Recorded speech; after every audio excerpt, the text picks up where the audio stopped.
Hi, my name is Bode. I'm going to teach you how not to go broke raising kids.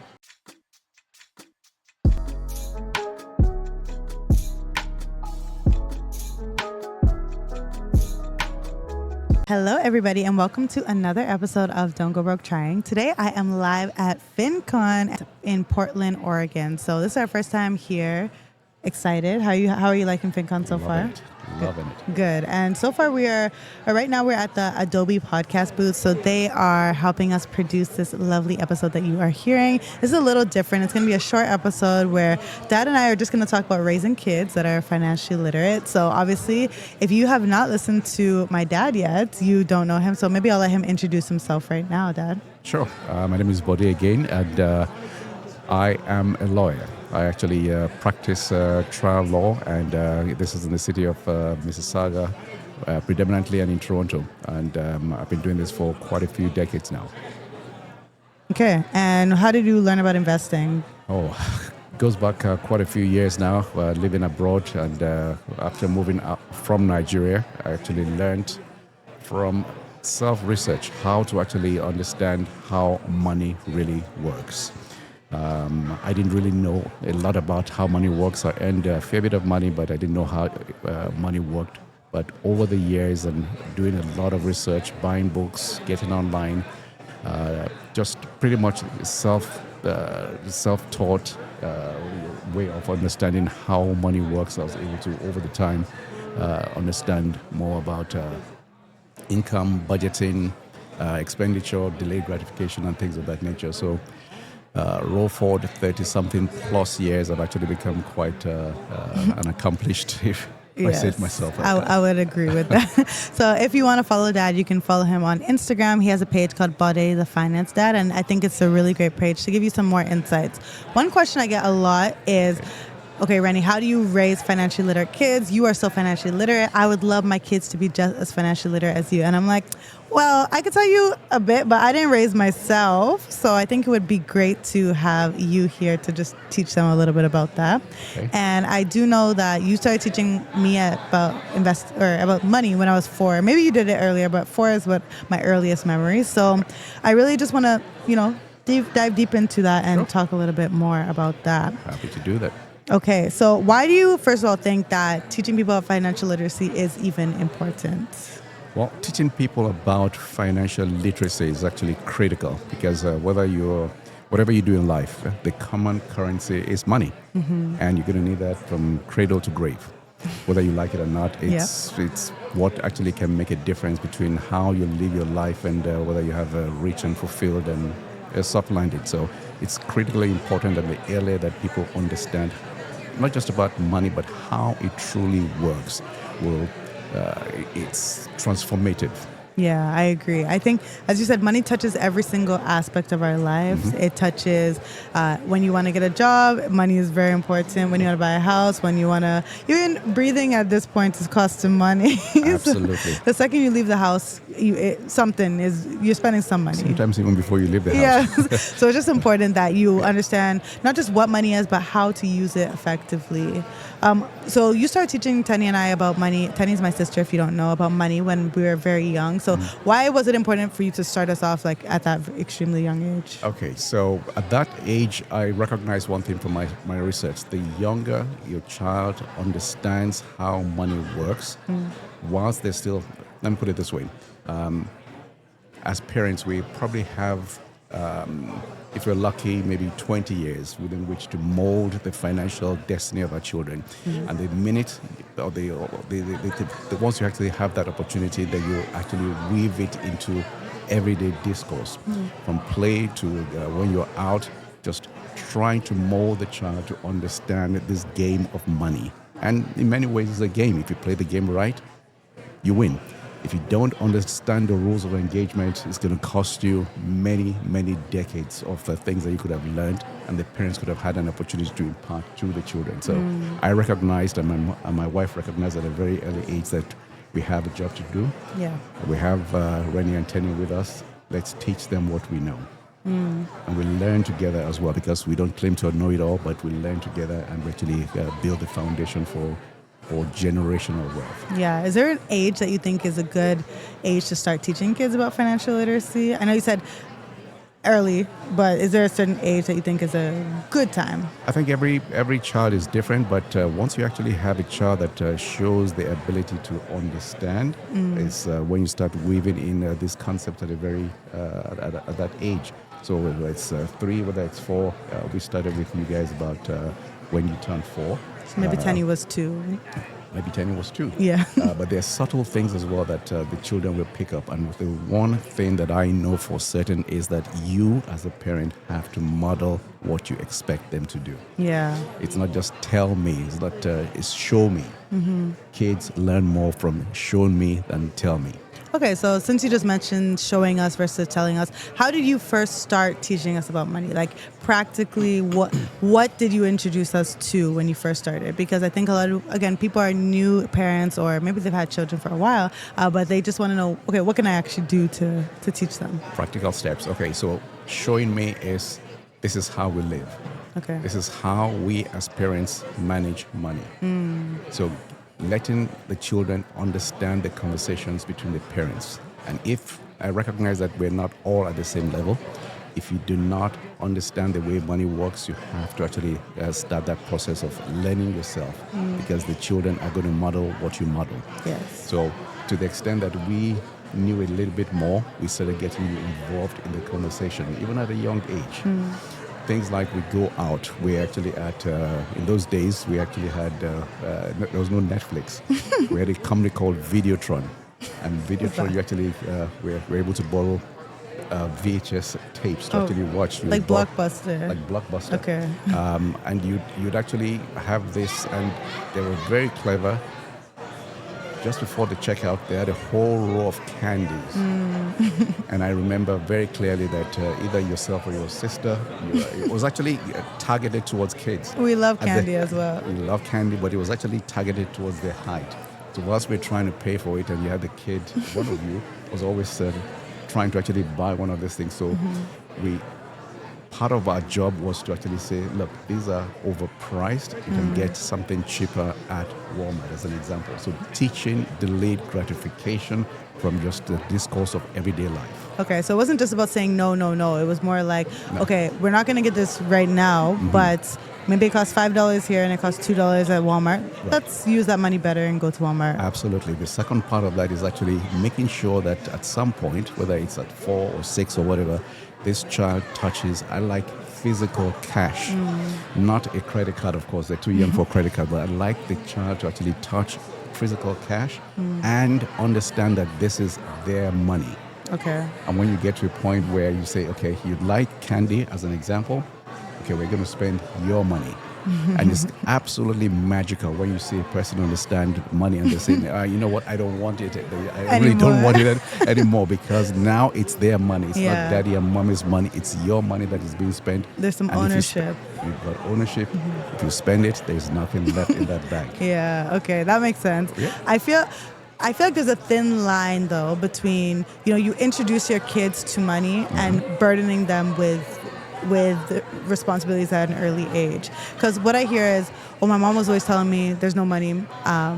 Like, we always heard that we can't afford this. So now I have a scarcity mindset with money because that's how I grew up. That's what I hear a lot from people I work with. So, or I always tell my parents, like, borrowing from this person in order to pay this person, and it's traumatized me, and now, like, I'm scared of lending any money. I don't even have a credit card. So I guess, what would you say is the fine line, or how do you share with kids in an age-appropriate way?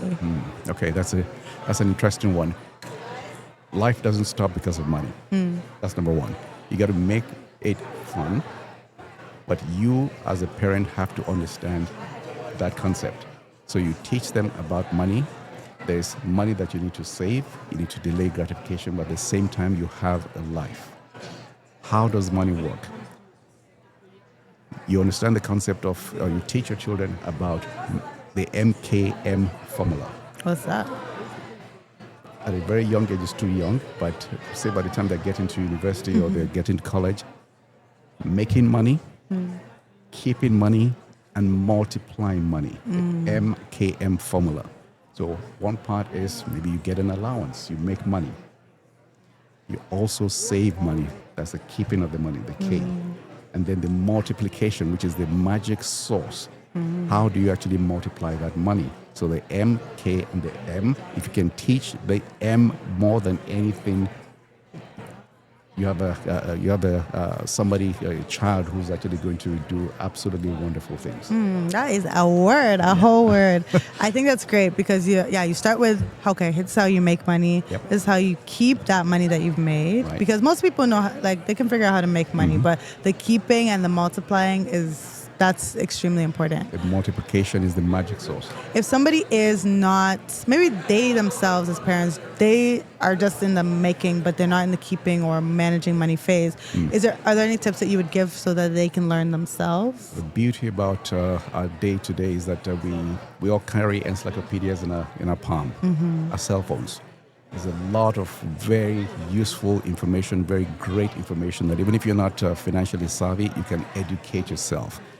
I love a particular website. It's called The Monthly Fool. And every day I go on there, and I've been doing it for decades. You've got to teach yourself. You've got to watch YouTube videos about money. You can actually go to Reni's page and Instagram, and you get lots of information that will help you to understand how money works. And then you actually get your children to actually watch with you. Yeah. Some of them, some of the children, attention span may not be there, but the more you do it, and the more you involve them in it, this is part of how you actually build long-term habits and long-term involvement in what is, again, cuts across everything that they're going to do. Yeah. Even when they're earning money, even when they're doctors or lawyers or whatever, you can make money, but you got to keep the money, and then you got to multiply the money. Yeah, and there's stats that talk about how the first 5 years or 6 years of your life are actually extremely pivotal in the way that you relate with money in the future. So For sure. I think it's important to start early,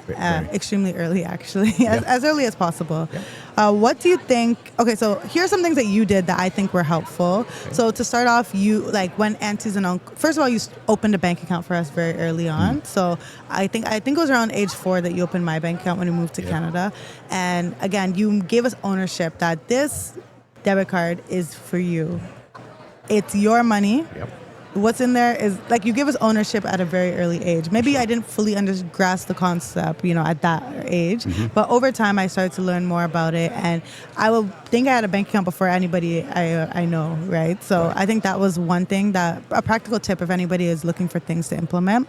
Another thing I think you did was that you spoke to us again about needs versus wants and delayed gratification. So it was like, yes, you want to buy this thing, but is it something that's urgent, or can you get it next week when you actually save for it?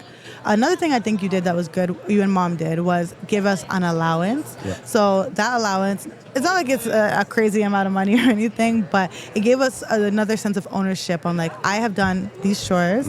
Because I've completed my chores, I now get this much money. Now, it's up to you. You're not getting any other money, so manage this money, basically. For sure. And ultimately, the older the children become, you got to be able to sit down and talk with the children. You may be going to boarding school, you may be going to university, you may be going to college.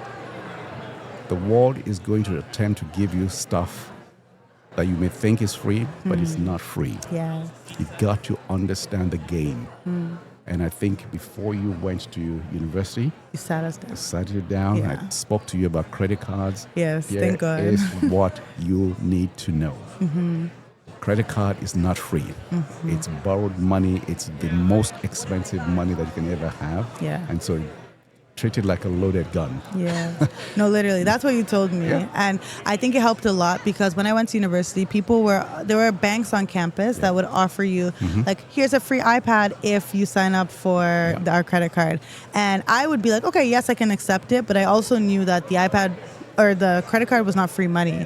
And I used it responsibly, whereas a lot of my friends and people that I met were using it very irresponsibly and got into a lot of credit card debt. I think, honestly, the thing I would encourage parents to do is just have an open line of communication with their children. Critical. About everything, but especially about money, because it allows them to, if they ever make a mistake, they can actually just verbalize it to you, and you can tell them that it is actually a mistake they're making. Right. I remember when someone taught me about Forex trading, and they were trying to get me into that MLM. I told my dad, and he was like, that doesn't sound right. And then I was like, okay. And then I eventually just stopped doing it. But imagine I had just kept it quiet because I was scared to tell you. Yeah. So I think having an open line of communication is very important. You're absolutely correct. And even to this day, we still talk about money. We still talk about various things and schemes and all kinds of stuff. But that didn't happen overnight. That was built over many, many years of trusted, reciprocal, open communication. Yeah, and I think a lot of parents expect their kids to be open with them when they're 15 years old, and I'm like, that's 15 years that you did not build a relationship with them. How do you expect them to suddenly be open with you? For sure. Yeah. In addition to that, okay, so to this day, if you have a thought, you would actually come to us and say, hey, here's what I'm thinking. And if we have similar things we're thinking, for example, when you started buying shares, you would, when you got paid at that time, it was not a lot of money, but it's not what you earn, parents. It's not what the child earns, it's what they do with the money. Here comes the multiplication, the compounding effect of getting your child to understand and think long term, not just today's money, today's spending. It's today's money. What can that do if I park it away for many, many decades? Yeah. It can actually liberate you as a parent. Can liberate this. It will liberate this. Just invest it in things as simple as this S&P 500. Just invest that. And that's how Reni was able to buy her very first home, just by taking parental advice and actually doing things that has set her apart. Set you apart for decades. Yeah, but it's definitely easier to take parental advice when you're living out your advice, right? You can't just give your child advice about, oh, you should be saving, you should be investing, and they never see you saving or investing. Like, it just doesn't work that way. Right. I remember my mom telling me when I was young that, see, this life that we live, that we are able to go on vacation every year, it's not because we go and buy cars every year. It's because, she told me, see how we're not buying cars every year? Yes, we redirect that money into things that we love. Yep. And also she told me that if you want to be able to go on vacation every year, you need a good job that will pay you a good amount of money, and then you need to put some of that money into the stock market and to saving. So I think it was all about like actually seeing them live out what they were teaching us as well. And recognizing an asset as opposed to a liability. Explaining to them what an asset is. An asset puts money in your life. A liability takes money out. Yeah. If the child can understand that simple concept, if it's on your behind, it is not an asset. Okay. Yeah, it's a liability. Another thing you did that was really great was you became our accountability partners. So when I first started investing, my dad would say, okay, how much have you made this week? Let's say I didn't make much at that time. I was working minimum wage, but let's say I was able to put $200 that week into my investing account. I would actually have to screenshot my statements and show that I transferred $200 from my checking account into my investing account, and then show my dad what I bought as well, what stock I bought. Obviously, you may not have to go that far, but I do think it helped me to get into the habit of consistently investing. Now, even to this day, I don't think there's a week that I've missed, or I invest bi-weekly, but I don't think I've missed it in years because I've just gotten to the habit. Even when I was making a little, I was able to do it. So now that I make a lot, it's no big deal. So the takeaway is it's not the big dollars, it's the regular, consistent, every paycheck, every money that comes into your life. Yeah. A portion of it, you knew to put it aside. Yeah.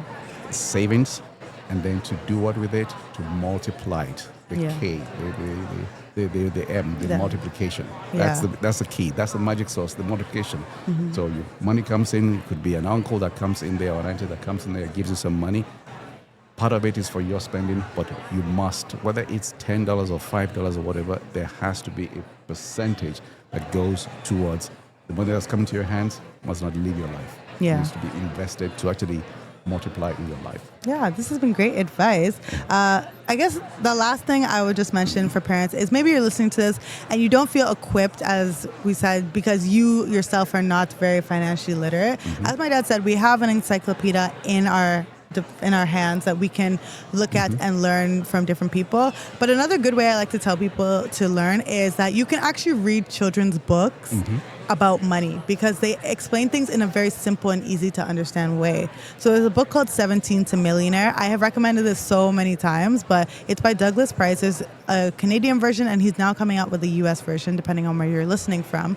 And he teaches us about all the different accounts in Canada. He teaches you what taxes are. He teaches you about RRSPs, FHSAs, TFSAs, every single account that you can think of. So I feel like if you are confused about finances and you're like, okay, how am I going to teach anyone else if I don't know? You can read that book. It's meant for 17-year-olds to read. And then as you're reading that, start applying it and bring your kids into the mix as well, depending on what age they are as well. Also very, very important.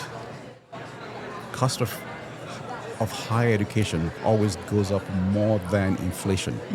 You need to prepare for, if your child is going to, if it's in your future to actually have your child go into higher education, the RESP, the Registered Education Savings Plan, is a very wonderful tool. Yes. And that is what funded 3 university educations for my children.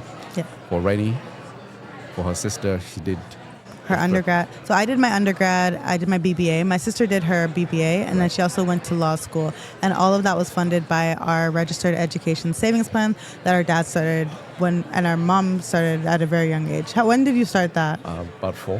When we were 4 years old, they started preparing for our education. Here's the interesting thing. We stopped contributing when Reni turned 16, but that money, because of the compounding effect, from 4 to 16, we didn't put in another dime, but the growth in that money has been exponential to the point where they finished 3 university degrees and there's still money left over. I'm actually asking them, hey, does either one of you want to go back to university, because there's still money left to fund it. Yeah. So get it started, get it done, get it early. And I love self-directed education, registered education plans. Yes, and I think that investing for your child's education is a good thing to do, because it allows them to start life off debt-free, basically. Like a lot of my friends, and I'm not faulting anyone, obviously it's not your fault that you had to get student loans, but a lot of people I know had to start off with $30,000 of student loan graduating. So